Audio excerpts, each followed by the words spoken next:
बिस्मिल्लाहिर्रहमानिर्रहीम। अस्सलाम वालेकुम। आज मैं आपके लिए आलू के कबाब की रेसिपी लेकर आई हूँ। ज़बरदस्त और बहुत इजी रेसिपी है, तो ज़रूर इसको ट्राई करिएगा। आप इसको बर्गर में भी यूज़ कर सकते हैं चटनियाँ लगा के। चटनियों की रेसिपी आपको मेरे पेज पे ऑलरेडी मिल जाएगी। और फिर अगर आप चाहें तो इसको साइड डिश में खाने के तौर पे भी इस्तेमाल कर सकते हैं। रेसिपी पसंद आए तो मेरे चैनल को सब्सक्राइब करना नहीं भूलिएगा। तो सब्सक्राइब का रेड बटन दबाइए और बराबर में दिए गई बेल को क्लिक कीजिए ताकि मेरी हर नई रेसिपी आपके पास सबसे पहले आ जाए। अब आते हैं हम रेसिपी की तरफ। तो यहाँ मैंने 7 अदद आलू लिए हैं। आप देख सकते हैं ये कौन सा साइज़ है, बहुत छोटा है ना बहुत बड़ा।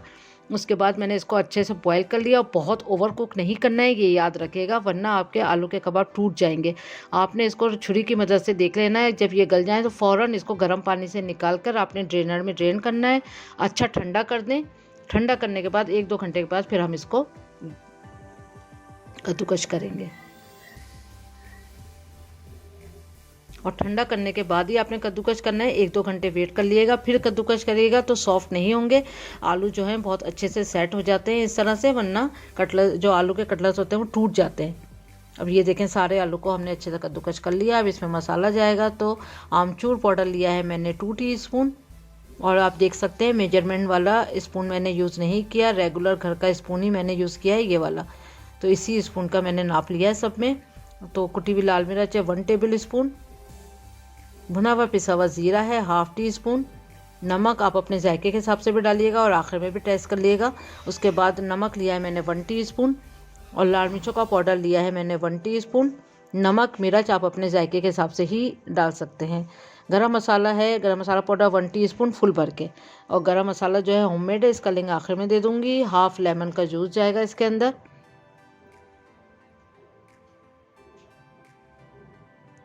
हरे मसालों में बारीक कटा पुदीना जाएगा 3 टेबल स्पून। अब ये याद रखिएगा, बहुत अच्छे से धो के और आपने इसको ड्रेनर में ड्रेन कर लेना है। पानी को अच्छी तरह से ड्राई हो जाए फिर इसमें डालिएगा। पानी बिल्कुल नहीं होना चाहिए हरे मसाले में भी। और हरी मिर्चें जाएंगी इसमें 2 टेबल स्पून बारीक कटी। ये 4-5 हरी मिर्च थी बारीक काट के, तो 2 टेबल स्पून हो गई। बारीक कटा हरा धनिया जाएगा 1/2 कप। आप देख सकते हैं कितना बारीक बारीक सब कुछ कटा हुआ है। हरी वाली प्याज जाएगी 1/2 कप बारीक कटी हुई। 2 अंडे जाएंगे। अंडों का सब्स्टिट्यूट ये, जिसको स्मेल आती हो या टेस्ट नहीं अच्छा हो या एलर्जिक हो और अंडे नहीं डालना चाहते हो तो 2 टेबल स्पून कॉर्नफ्लोर आप डाल सकते हैं। अंडे स्किप कर दिएगा। यहाँ मैंने 2 ब्रेड लिए हैं, 2 ब्रेड के स्लाइस। और यहाँ मैं फ्रेश ब्रेड क्रूम इस्तेमाल करूँगी। इसको मैंने चॉपर में चॉप कर लिया। तो ये 2 ब्रेड का ब्रेड क्रूम है। अब अच्छी तरह हम इसको यहाँ पर मिक्स करेंगे। और मिक्स करने के बाद मैंने इसको आधे घंटे के लिए फ्रिज में रख दिया था। तो उससे क्या होता है कि ये अच्छा सा हमेशा सेट भी हो जाता है और मसाले भी आपस में मिक्स हो जाते हैं। तो आधे घंटे के लिए आपने इस पॉइंट पे आके ज़रूर इसको फ्रिज में रख दें।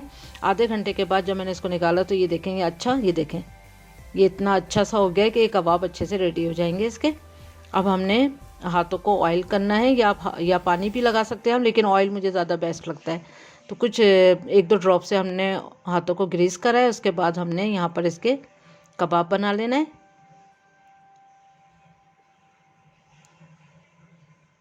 तो अगर आप चाहें तो अगर अंडा नहीं डालें तो आप इसको फ्राई अंडे से कर सकते हैं, लेकिन मैं अंडा लगा के फ्राई नहीं करूँगी क्योंकि मैंने अंदर अंडा डाला है।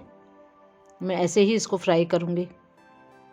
कुछ लोग ऐसा भी कर सकते हैं आप इसको बिल्कुल आप किसी भी शेप में इसको बना सकते हैं, इस तरह गोल भी और इस तरह जो आपके नगेट्स मिलते हैं उस शेप में भी। जैसा भी आप चाहते हैं इसको उस तरह बना सकते हैं, तीनों शेप में से। लेकिन मैं नॉर्मली इसको कबाब की ही शक्ल से बनाऊंगी।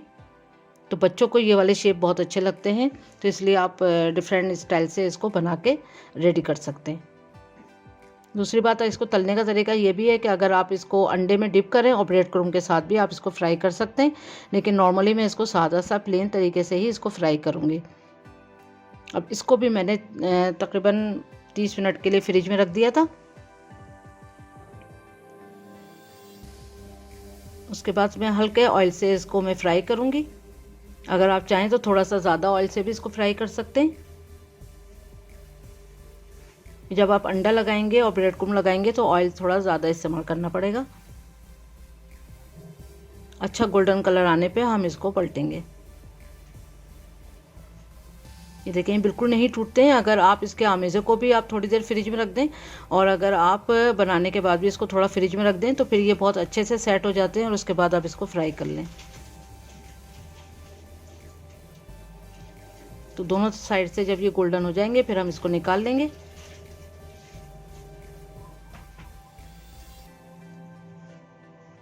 तो ज़रूर ट्राई करें, ये रेसिपी बहुत अच्छी और बहुत इजी भी है और बहुत मज़ेदार भी है।